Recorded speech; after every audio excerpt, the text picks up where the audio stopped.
आजच्या कवितेचे नाव तुला कसं कळतं? काहीतरी होण्याला काहीतरी झालेलं असतं, काहीतरी होण्याला काहीतरी झालेलं असतं, कसं तरी होण्याला कोणीतरी कारणीभूत असतं. हे तुला कसं समजून घेता येतं? तुला कसं कळतं ग? सांग ना, कसं कळतं? मनात घोंगावत असलेल्या वादळाला कसं शांत करता येतं? तुलाच कळतं. तोंडावर पडलेल्या आठ्यांचं कारण नि मनातल्या साऱ्या गोष्टींचं सारण. सांग ना, तुला कसं कळतं?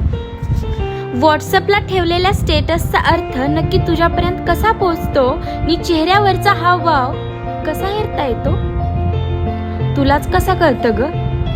व्हॉट्सअप स्टेटसचा अर्थ नि हावभावचा भावार्थ. जबाबदारी पेलायला खांदा अपुरा पडतो, त्याच्या ओझ्याखाली स्वप्नांचा चुराडा होतो. तो व्हायच्या आधी तुला सावरायला कसं जमतं? हातातून निसटून चाललेल्या मनाला ताळ्यावर कसं आणता येतं? आवाजावरून विचारलं होतं, आज काय बिनसलं होतं? सांग ना, तुला कसं कळतं? सगळंच कळतं तुला. मी, माझं मन आणि माझी अवस्था.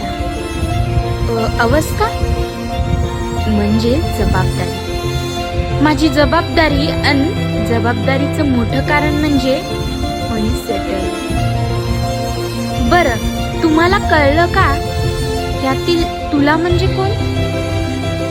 आई. आई सांग ना, तुला कसं कळतं ग? दारातल्या फुलाचा कमी होणारा बहर नि माझ्या मनातल्या प्रचंड विचारांचा कहर. एवढंच नाही, सगळं सहन करून सुद्धा तुला शांत राहता येतं. जिभेवर साखर नि डोक्यावर बर्फ ठेवणं तुला चांगलंच जमतं. सांग ना ग, सगळंच कसं तुला कळतं?